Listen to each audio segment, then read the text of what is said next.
Hello friends, welcome back to my channel. तो friends, आज हम ऑप्शन सेलिंग के कुछ स्ट्रेटजी के बारे में सीखेंगे कि हम ऑप्शन सेलिंग हमको कैसे करना चाहिए और किस किस दिन में हमें अच्छा प्रॉफिट हो सकता है। तो देखिए फ्रेंड्स, ऑप्शन सेलिंग जो है वो आप कई जगह देखेंगे कि आपको लोग कहेंगे कि ऑप्शन सेलिंग में अनलिमिटेड रिस्क है। हाँ है, अनलिमिटेड रिस्क अगर आप स्टॉप लॉस मेंटेन नहीं कर रहे हैं। अगर आप अच्छे से स्टॉप लॉस मेंटेन करेंगे तो ऑप्शन सेलिंग एक कैलकुलेटिव रिस्क है। क्योंकि आप देखिए, अगर मैं इस 43,000 के कॉल को अगर मैं बाई करूँगा तो मुझे कितना प्रीमियम देना पड़ेगा?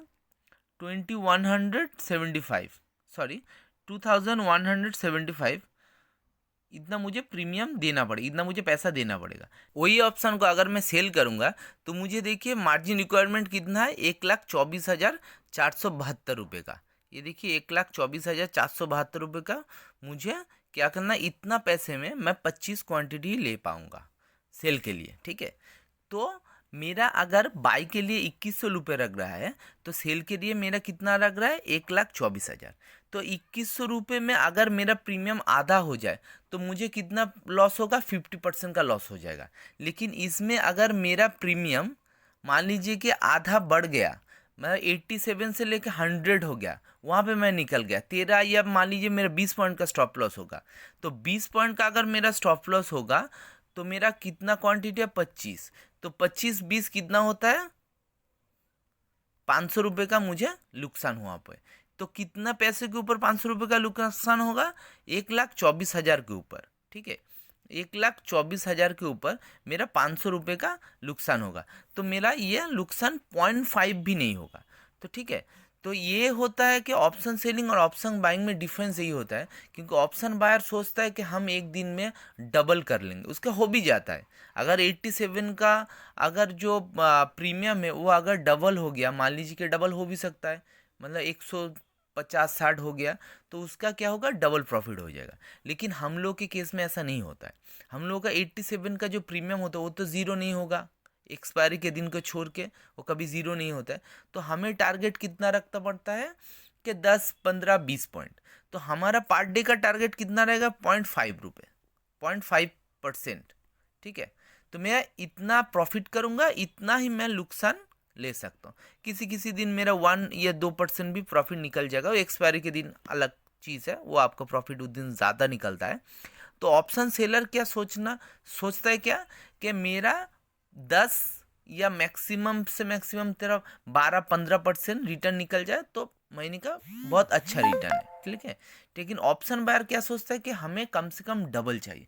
तो ऑप्शन बायर को यहीं पे गलती होता है, उनका जो मार्जिन रिक्वायरमेंट वो कम होता है, इसलिए वो कम पैसों में ज़्यादा क्वांटिटी लेने की कोशिश करता है। लेकिन option as a option seller आपको सोचना है, सिर्फ मुझे 10% अगर निकल जाए, तो मैं आपको एक स्टैटिस्टिक बताता हूँ कि अगर 10% के हिसाब से आप अगर प्रॉफिट करते हैं 5 लाख के ऊपर, तो 3 साल में वो आपका कैपिटल 1 करोड़ हो जाएगा। वो मैं दिखाता हूँ आपको। तो मैं आ गया हूँ यहाँ पे इंटरेस्ट कैलकुलेटर पे। ठीक है, और यहाँ पे मैं एफडी रिटर्न खोल लेता हूँ। तो यहाँ पे मैं डालूंगा, मेरा डिपॉजिट है 5 लाख रुपए। ठीक है, कितने महीने के लिए डालूंगा मैं? 36 महीने के लिए। तो 36 महीना जो होता है, इससे मैं 12 से मैं मल्टीप्लाई करूँगा तो मेरा आंसर आएगा 432। ठीक है, तो 432 यहाँ पे मुझे मंथ्स पे देना है, 432। और कितने परसेंटेज ऑफ रिटर्न? 10%। ठीक है, और मैं यहाँ पे इंटरेस्ट ईयरली कर लेता हूँ। तो यहाँ पे देखिए कैलकुलेट करने पे मुझे कितना रुपए दिखा रहा है। देखिए 1,54,00,000 रुपीज़। ठीक है, जो 1.5 CR बन जाएगा। तो मेरा 5 लाख रुपए मैं अगर 10% के हिसाब से भी ग्रो करूँगा महीने में, तो मेरा कितना बनेगा? 1.5 CR 3 साल में। तो अगर आप 3 साल इंतज़ार कर सकते हैं तो आपका डेफिनेटली आपका जो पैसा होगा वो आराम से ग्रो होगा एवं 1.5 CR बन जाएगा। तो 10% निकालने के लिए मुझे कितना कितना पॉइंट कमाना है? मान लीजिए कि मेरा 5 लाख रुपए में एक्सपायरी के दिन मुझे 500 क्वांटिटी मिलता है, तो मुझे कितना पैसा चाहिए? महीने का 50,000, 10% माने 50,000। तो एक एक हफ्ते का कितना चाहिए? 12,500। ठीक है, तो 500 मेरा क्वांटिटी है, तो इससे मैं 12,500 से मैं इसको डिवाइड करूँगा तो मेरा कितना आएगा अप्रोक्सीमेटली 25 पॉइंट्स, 25 पॉइंट मेरा आएगा तो मेरा 12,500 बन जाएगा। तो अगर 30 पॉइंट का भी ऑप्शन सेल करते हो जो एक्सपायरी के दिन ज़ीरो हो जाता है तो आपका आराम से 10% प्रॉफिट महीने में निकल जाएगा। तो देखिए मैंने जो चीज़ बताई ये सबको मालूम है कि ऐसे ऐसा परसेंटेज निकलने से इतना मेरा बन सकता है कैपिटल, क्योंकि लोग क्या सोचते हैं कि मैं एक साल में कितना रिटर्न बना सकता हूँ, 1 लाख एक साल में मुझे 1 करोड़ चाहिए, वैसा नहीं होगा। आपको टाइम देना पड़ेगा, ये भी बिजनेस है। क्योंकि एक डॉक्टर, लॉयर, चार्टर अकाउंटेंट वो भी बहुत साल सीखने के बाद वो पैसा कमाते हैं। तो आपको भी मार्केट में टाइम देना है, वेट करना है, ज़्यादा परसेंटेज के पीछे नहीं भागना है। मार्केट रोज़ खुलेगा, रोज़ आपको मौका मिलेगा। आप जब मार्केट खुलेंगे तभी एंटर कर जाएंगे तो आपका क्या होगा, वो अपोजिट डायरेक्शन में चला जाएगा, आपका बहुत बड़ा लॉस हो जाएगा।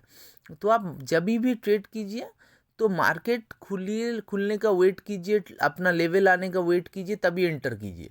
जब आपको लगे कि रिस्क रिवार्ड रेशियो फेवरेबल है, हफ्ते में 1 या 2 ही दिन ट्रेड कीजिए। अगर आपका उसमें 10% प्रॉफिट बन रहा है, 10% भी बहुत होते हैं। साल भर बैंक में अगर आप पैसा रखेंगे तो 1 साल के बाद आपको 6 to 7% मिलेगा, 1 साल के बाद। और यहाँ आपका कैपिटल 1 साल में 3 गुना हो जाएगा। तो आप क्यों उतना रिस्क ले रहे हैं? आपका ट्रेडिंग कैपिटल अगर एक बार ख़त्म हो जाएगा ना तो उसको अरेंज करना बहुत ही मुश्किल है। तो उसको बचा के चलिए, जो जो थोड़ा थोड़ा परसेंटेज निकालते रहिए, फिर देखिए एक बड़ा जगह आप पहुंच जाएंगे। तो यहाँ पे जो रेस है ना वो कछुआ ही हमेशा जीतता है, क्योंकि कछुआ धीरे धीरे चलता है, वो कोई गलती नहीं करता है। अगर आप तेज़ भागोगे तो कहीं से टकरा जाओगे किसी से, फिर आप पीछे हो जाओगे। तो आप जितने दिन, मान लीजिए कि 4 दिन आपने प्रॉफिट किया, एक दिन उससे ज़्यादा लॉस हो गया, तो इससे कोई मतलब नहीं बनता, आपका कैपिटल ग्रो नहीं होता है।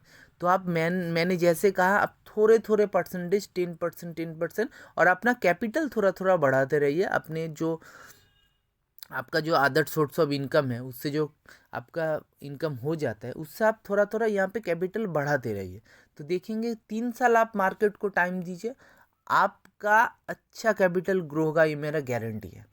अगर आप ये इस रूल को फॉलो करेंगे तो डेफिनेटली आप मार्केट में सक्सेस होंगे, आपको सक्सेस होने से कोई नहीं रोक सकता। तो ये इन्फॉर्मेशन अगर अच्छा लगा तो वीडियो को लाइक कीजिए, चैनल को सब्सक्राइब कीजिए।